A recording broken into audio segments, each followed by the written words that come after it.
Hey guys, welcome back to the channel. Today we have another interesting, mind-blowing Reddit story. So without wasting any time, let's start it. I was praying for an affair. That sounds insane, right? Most husbands would be devastated to find out their wife was seeing another man. But as I crouched in the bushes outside an abandoned industrial park at 3 a.m., watching my wife, the woman I've shared a bed with for 6 years, walk into a windowless concrete building with a blank, terrifying expression on her face, I realized I would give anything for it to just be another guy. Because what she was doing was so much worse. My name is David, 34M, and my wife, Elena, 32F, is the kind of woman people call effortless. She's a pediatric nurse, she's kind, she's patient, and she's always had this weirdly consistent internal clock. She wakes up at 6 a.m., works out, goes to the hospital, comes home, and we have dinner. It's been our rhythm for half a decade. But about 3 months ago, the rhythm broke. It started with this sleepwalking. Or at least, that's what she told me it was. I woke up at 2 a.m. to find her side of the bed cold. I walked into the hallway and found her standing in front of the front door, her hand on the deadbolt, just staring at the wood. "Elena," I whispered, not wanting to startle her. She didn't jump. She didn't blink.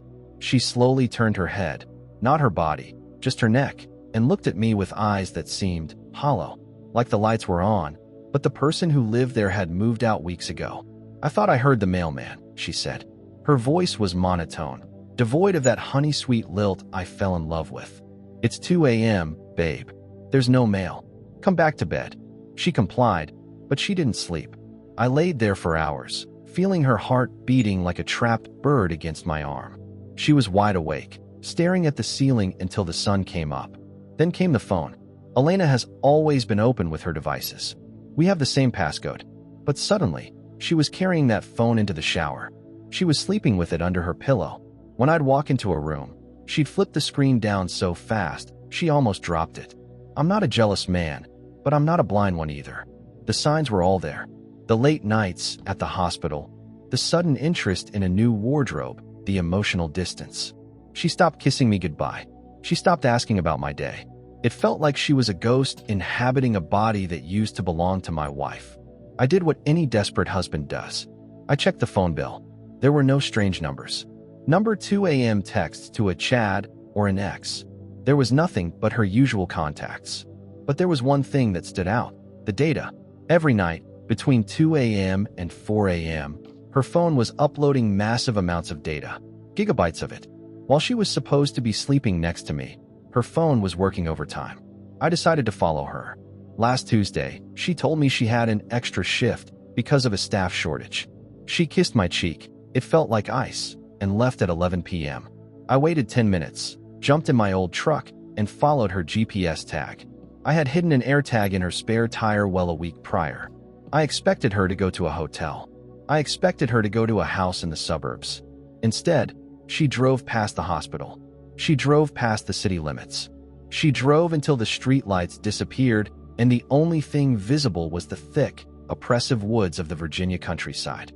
She pulled into an old, rusted-out gate of a decommissioned chemical plant. It was a Superfund site, places the government is supposed to clean up, but usually just fences off and forgets. I parked a quarter-mile back and hiked through the brush. My heart was pounding in my throat. I had a crowbar in my hand, thinking I might have to fight off some guy she was meeting. I watched from behind a stack of rotted shipping crates. Elena got out of the car. She wasn't dressed for a date. She was wearing her nursing scrubs, but over them, she had a heavy, black tactical vest. She reached into her trunk and pulled out a briefcase. She didn't look around. She didn't check for followers. She walked straight to a heavy steel door that looked like it belonged on a vault. She tapped a code into a keypad that looked brand new and completely out of place on a crumbling building. The door hissed open with a hydraulic sound that echoed through the empty woods. She stepped inside. I waited 5 minutes, my mind racing. Is she a spy? Is she into something illegal? Drugs? I crept up to the door. I didn't have the code, but the latch hadn't fully engaged. The heavy steel was slightly ajar. I slipped inside, the smell of ozone and bleach hitting me like a physical wall. The interior wasn't a ruin. It was a high-tech facility. Glass walls, bright LED strips, and a hum of servers that made my teeth ache. I followed the sound of her footsteps down a long, white corridor. I peered through a window into a large observation room. My wife wasn't meeting a lover. She wasn't selling drugs. She was standing over a row of what looked like oversized glass coffins, incubation pods. Inside the pods were people. But as I looked closer, I realized they weren't just people. They were her. Row after row of Elenas. Some were half-formed, just muscle and bone. Others were perfect, identical copies of my wife, suspended in a bluish fluid. I saw Elena, my Elena, open her briefcase. She pulled out a syringe and began drawing blood from her own arm, then injecting it into a port on the side of one of the pods. She leaned close to the glass, whispering to the creature inside. "Almost time," she said. "He's starting to notice. We have to speed up the transition." I backed away, my breath coming in ragged gasps. I bumped into a metal tray, sending a tray of scalpels clattering to the floor. The sound was deafening in the sterile hallway. Elena froze. She didn't look scared. She didn't look surprised. She turned toward the window where I was standing, and for the first time, I saw it. Under the bright lights, the skin on her neck was peeling back. Not like a wound, but like a sticker. And underneath it, it wasn't flesh. It was something dark, pulsing, and metallic. "David," she said, her voice echoing through the intercom system. "You were never supposed to follow me. You were supposed to be the one we kept." I turned and ran. I ran until my lungs burned, until I reached my truck and tore out of there, tires screaming. I'm back at our house now. I've locked every door. I'm sitting in the dark with a shotgun across my lap. I just heard a car pull into the driveway. And then, I heard the sound of a key turning in the front door. "David," her voice called out from the hallway. It sounded perfect, sweet, normal. "Honey, why are the lights off? I'm home early from my shift." But then, the floorboards creaked. Not just in the hallway. They creaked in the kitchen, and the basement, and the attic. There isn't just one of her in the house. The lock clicked. That sound, which used to mean my wife was home and the day was finally safe, now sounded like a hammer cocking on a revolver. I sat in the darkness of our bedroom, the shotgun heavy in my hands, listening to the footsteps. But here's the thing about footsteps. You know the rhythm of the person you love. Elena heals first, a slight drag on her left foot from an old track injury. These steps? They were perfect. They were rhythmic. They were identical. "David, are you upstairs?" Her voice came from the bottom of the stairs. It was followed immediately by another voice, identical in pitch, identical in inflection, from the kitchen. "David, I brought dinner." My blood turned to liquid nitrogen. I didn't breathe. I didn't move. I squeezed the stock of the shotgun until my knuckles turned white. My mind was screaming. Which one is she? Is any of them she? I remembered the chemical plant. The pods. The way her skin had peeled back like a cheap vinyl wrap to reveal that pulsing, oily dark metal underneath. If that thing in the hallway wasn't Elena, then where was the woman I had kissed goodbye this morning? Or had she been gone for months? The footsteps started up the stairs. Thump, thump, thump. They stopped right outside the bedroom door. The handle turned slowly. I had locked it, but I knew that flimsy wooden frame wouldn't hold if she, or it, really wanted in. "David, open the door," the voice said. It was calmer now, no longer pretending to be the doting wife. It was the voice of a technician speaking to a lab rat. "We know you saw the facility. We know you have the drive. It's okay. We can explain everything. Get back," I yelled, my voice cracking. "I have a gun. I'll blow your head off, whatever the hell you are." Silence. A long, suffocating silence. Then, the door didn't burst open. Instead, a piece of paper was slid under the crack. It was a photograph. I leaned forward, keeping the barrel trained on the door, and snatched the paper. I felt a sob catch in my throat. It was a photo of us on our honeymoon in Maui. We were both sunburned, grinning like idiots, holding pineapples. But there was a red circle drawn around Elena's neck. Even back then, 4 years ago, there was a faint, almost invisible seam in her skin. "You never married a human, David," the voice through the door whispered. "The real Elena died in that car accident 5 years ago. We were the ones who saved her. We gave her back to you. We gave you 5 years of happiness you didn't deserve. All we asked in return was a stable environment for the integration." "Liar," I screamed. I fired.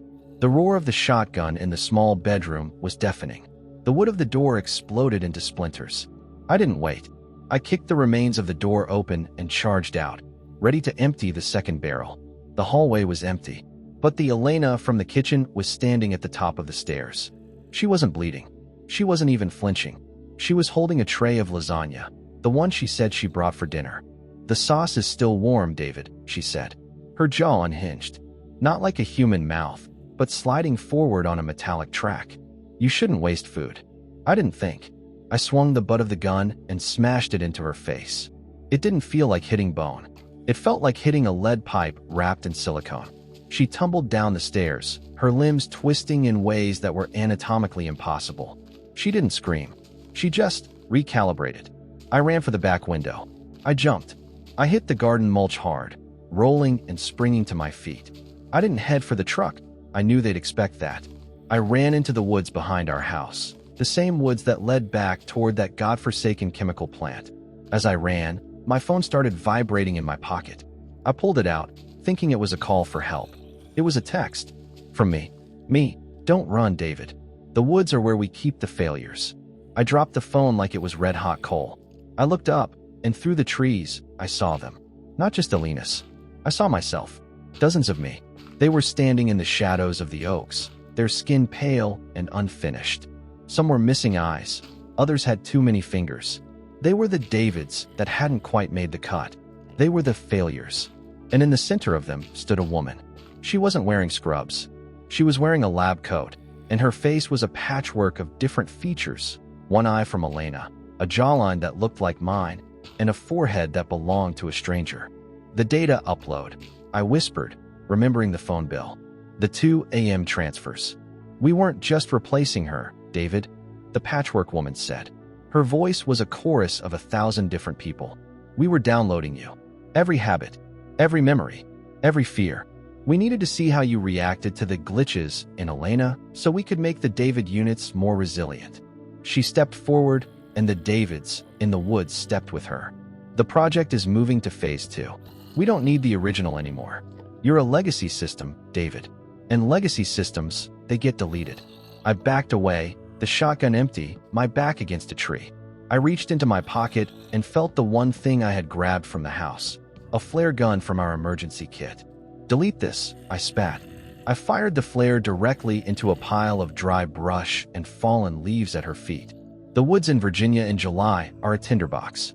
The phosphorus ignited instantly, a wall of brilliant red flame erupting between me and the army of doppelgangers. I didn't stay to watch them burn. I ran. But as I reached the edge of the highway, a car pulled up. A police cruiser. "Officer." "Thank God," I screamed, waving my arms. "There's a facility. My wife? They're clones. You have to help me." The officer stepped out of the car. He adjusted his hat, the moonlight catching his badge. He looked at me with a sympathetic smile. "Slow down, son," he said. "We've been looking for you. Your wife called. Said you had a mental breakdown and tried to burn the house down." He stepped into the light. He had my face. He had my eyes. He even had the small scar on his chin from when I fell off my bike at 10 years old. "It's okay, David," the officer me said, reaching for his handcuffs. "The transition is almost over.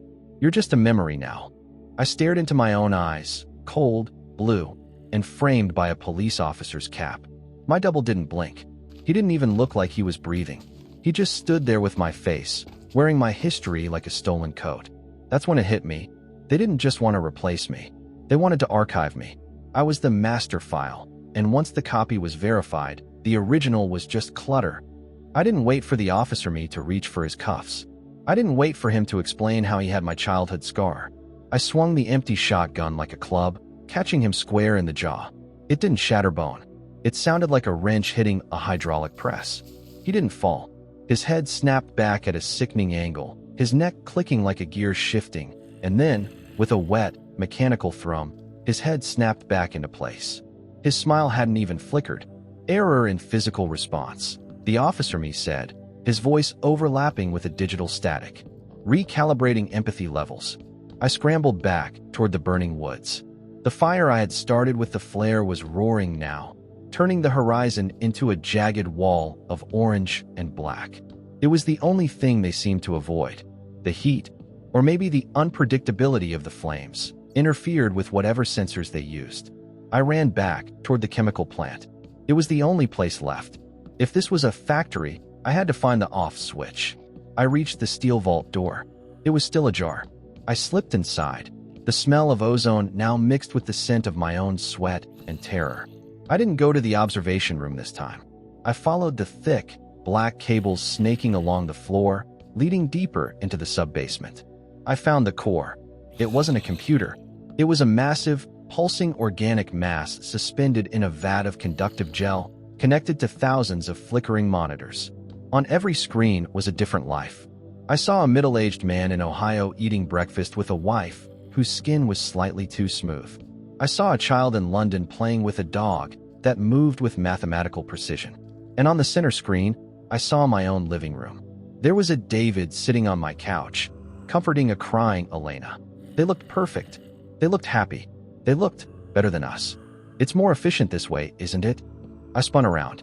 The patchwork woman was standing in the shadows, her body flickering like a bad video feed. Efficiency, I spat, clutching the last flare in my hand. You're killing people. You're replacing humanity with toys. Humanity was a mess, David, she said, her voice now sounding exactly like my mother's. War, grief, unpredictability. We are the patch. We find the glitches in a society, the broken marriages, the lonely hearts, and we swap them for something stable, something that doesn't feel pain, something that doesn't revolt. I'm revolting right now, I hissed. No, she smiled, and it was the most terrifying thing I'd ever seen. You're just a data point in a stress test. We needed to see how a master file reacts to the total loss of identity. Thank you, David. Your fear has helped us stabilize the next generation of husbands for 3 entire zip codes. She gestured to the vat. The real Elena? She's in there. Not her body, that's long gone, but her mind. We uploaded her consciousness to act as the OS for the facility. She's the one who's been watching you. She's the one who sent the texts. I looked at the pulsing mass in the gel. My stomach turned. Elena. A voice crackled over the facility's speakers. It was her. The real her. Not the monotone nurse, but the woman I married. David. The speakers whispered, weeping. I'm sorry. I couldn't stop them. They used my memories of you to build the cages. Please, let me go. Let us both go. I looked at the core. I looked at the flare gun. If I do this, I whispered, everyone out there, all the replacements, what happens to them? A total system crash, the patchwork woman said, her voice finally showing a hint of panic. Thousands of perfect families will stop moving in the middle of the street. The world will see the strings. You'll destroy the peace we built. Good, I said. I like a little chaos. I fired the flare into the center of the vat. The phosphorus ignited the gel. A high-pitched, electronic scream tore through the facility, a sound so loud it felt like my brain was being scraped with a razor. The monitors exploded. The lights flickered and died. In the final moments of light, I saw the patchwork woman melt into a puddle of gray sludge. I felt a hand on my shoulder. I turned, expecting a monster. It was a holographic projection. It was Elena. She looked like she did the day we met. She leaned in and kissed my forehead. I couldn't feel her lips, but I felt a sudden, overwhelming sense of warmth. Run, David, she whispered. Before the reboot, the facility exploded. I woke up on the side of the highway, covered in ash. The chemical plant was a smoking crater. I walked back to town. It was 8 a.m. The sun was shining. Everything looked normal. But as I walked down Main Street, I saw it. A mailman was standing perfectly still on a sidewalk, his hand frozen mid-reach toward a mailbox. A woman in a jogging suit was stuck in a running pose, balanced on one toe, unmoving. A car had drifted into a fire hydrant, the driver staring straight ahead with unblinking eyes. The replacements had crashed. I walked past my own house. Through the window, I could see David and Elena standing in the kitchen. They were frozen in a hug. They looked like statues in a museum of a life that never existed. I didn't go inside. I kept walking. I don't know how many of us are left. Real people, I mean. But I'm going to find them. I'm going to tell them that the world isn't broken. It's just finally awake. And sometimes, I still check my neck in the mirror, just to make sure there are no seams. Because every now and then, I swear I hear a faint, digital hum in the back of my head.